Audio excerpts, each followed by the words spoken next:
Patuloy ang digmaan sa pagitan ng Russia at Ukraine.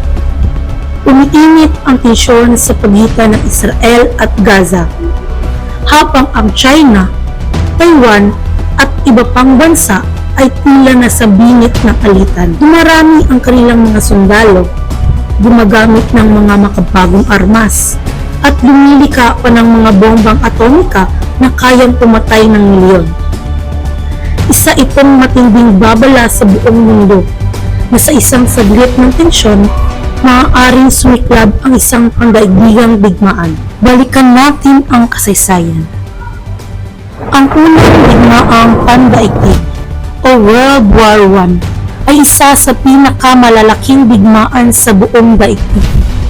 Bakit nga ba ito nangyari at bakit ito tinawag na The Great War? Sa bidyong ito, ating alamin kung paano nagsimula at nagtapos ang unang pandaigdigang digmaan.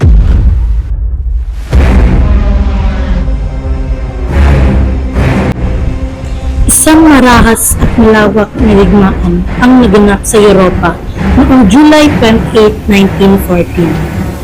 Noon pa man, umino ng tensyon at magulong politika ang mga bansa roon. May mga dahilan kung bakit nagpasya ang bawat bansa na lumaban. Tulad ng pag-usbong ng nasyonalismo, isang damdaming nagpapakita ng pagmamahal sa bansa kahit kapalit ay buhay. Imperialismo, dahil sa pag-angkin sa isang teritoryo tulad ng Moroccan Crisis, nagkaroon ng tensyon sa pag-aagawa ng France at Germany. Militarismo, sa Industrial Revolution, nangibabaw sa kaisipan ng mga pinuno sa Europa na kumapit sa lakas ng armas at matibay na paniniwala na ang suliraning pandaigdig ay malulutas sa pamamagitan ng paggamit ng lakas.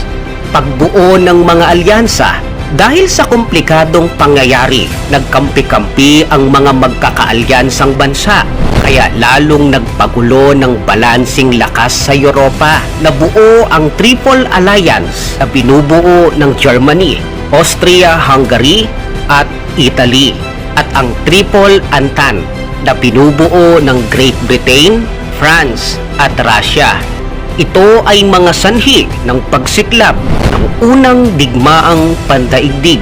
Pero ang pinaka nag-trigger at bitya talaga ay naganap noong June 28, 1914 nang barilin at patayin si Archduke Franz Ferdinand ng Austria-Hungary na magiging tagapagmana sana ng trono ng imperyo at ang kanyang asawa na si Sophie sa lungsod ng Sarajevo ni Gavrilo Princip na isang revolusyonaryo mula sa Serbia.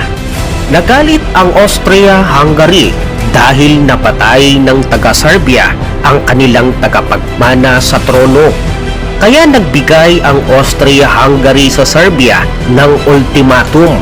Ito ang 10 kahilingan na dapat nilang gawin. Nag-agree ang gobyerno ng Serbia sa mga kondisyon mula sa Austria-Hungary, maliban na lang sa pang-anim. Nakasaad kasi dito na kailangang makialam ng Austria-Hungary sa investigasyon na may kinalaman kay Archduke Franz Ferdinand. Ayaw gawin ng Serbia ito dahil para sa kanila, ito ay paglabag sa kanilang konstitusyon at soberanya.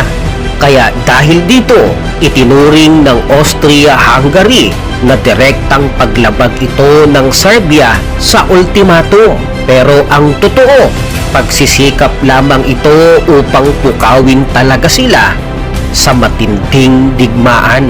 Kaya nang masigurado ng Austria-Hungary na tutulungan sila ng Germany kung magkakaroon ng digmaan. Kaya noong July 28, 1914, pumutok ang simula ng unang digmaang pandaigdig nang magdeklara ang Austria-Hungary ng digmaan laban sa Serbia. Nagkampi-kampi ang mga magkakaalyadong mga bansa. Humingi ng tulong ang Serbia sa Russia at pumayag naman ito. Sa pagsali ng Russia sa digmaan, napasama ang Great Britain, France at kalaunay sumanib ang Italy. Ito ang mga magkakaalyadong mga bansa at tinawag na Allied Powers o Allies. Samantala, ang katunggaling mga bansa na Austria-Hungary, Germany, Bulgaria at Ottoman Empire ay tinawag namang Central Powers. August 1, 1914, nagdeklara ng digmaan ang Germany laban sa Russia. Nagsimulang kumilos ang France para suportahan ang kaalyadong Russia. August 4, ayon sa plano ng Germany sa paglusob sa France, ang Germany ay kailangang dumaan muna sa Belgium na isang neutral na bansa. Pero dinigma pa rin ito ng Germany, kaya nagalit ang Great Britain at nagdeklara ng digmaan laban sa Germany. Makalipas ang ilang linggo ay sumali ang Japan upang tulungan ang Britanya, at noong una ang Italy ay orihinal na kampi sa Central Power. Pero noong 1915 sumali ito sa Allied Powers matapos masira ang ugnayan nila ng Austria-Hungary. Ang Amerika naman ay neutral lamang sa simula at hindi nakikialam at nakikisangkot sa digmaan. Nagbebenta lamang ito ng gamit pandigma at mga kailangan sa giyera. Pero sumali na ito sa digmaan dahil sa dalawang pangunahing dahilan.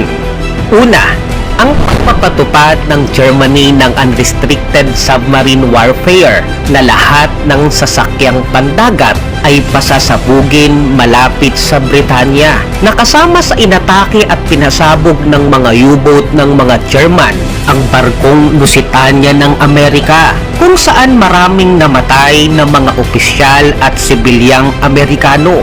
Ikalawang dahilan ay ang pag-alam sa Zimmermann Telegram, isang lihim na telegrama na nakasaad dito na tutulungan ng Germany ang Mexico na ibibigay ang mga sakop nito mula sa Amerika, na ang kapalit ay ang pagkampi sa kanila sa digmaan. Pero ang telegrama ay nasagap ng British, kaya pinagbigay alam ito sa Amerika.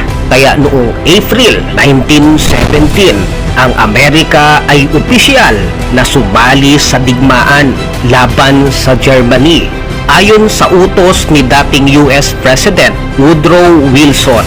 Kaya libo-libong sundalong Amerikano at mga kagamitang pandigma ang pinadadala araw-araw para suportahan ang French at British upang labanan at talunin ang Germany at mga kaalyadong mga bansa. Noong huling bahagi ng digmaan, sumuko na ang Russia at inipon naman ng Germany ang napakarami at magagaling na sundalong German. Ito ay pagkahanda nila sa isang malawakang paglusob sa France laban sa French at British.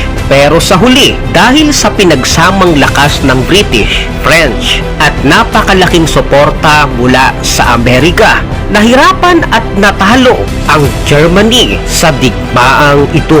Samantala, nagkaroon ng rebelyon at pag-aaklas ang mga mamamayan ng Germany sa pagnanais na matigil na ang digmaan. Kaya noong November 9, 1918, nagbitiw sa tungkulin si Kaiser Wilhelm II at pinirmahan ang armistice noong November 11, 1918. Ito ang hudyat ng tigil putukan. Upang ibalik ang kapayapaan, nagtipon ang mahigit na 30 na bansa sa Paris Peace Conference. Pinangunahan ito ng The Big Four: Estados Unidos, Great Britain, France at Italy. Nilagdaan nila ang Treaty of Versailles, isang kasunduang nagbigay ng mabigat na parusa sa Germany. Nabuo rin ang League of Nations upang mapanatili ang kapayapaan sa buong mundo. Ngunit napakalaki ng naging kapalit. Mahigit 7 milyong sundalo ang sugatan. Higit 20 milyong tao ang nasawi. At bumagsak ang ekonomiya ng maraming bansa. Kasabay pa nito, kumalat ang Spanish flu na bumatay ng 17 hanggang 50 milyong katao. At bago matapos ang digmaan, kasama na noon sa hukbo ng Germany ang isang sundalong nangangalang Adolf Hitler. Sa iyong palagay, naging matagumpay ba ang Treaty of Versailles? O ito ba ang nagdulot ng isa sa pangmalaking digmaan? Kung nagustuhan mo ang video, huwag kalibutang mag-subscribe at magkomento kung gusto mong malaman ang kasaysayan ng ikalawang digmaang pandaigdig. Maraming salamat at pagpalain ka ng Diyos.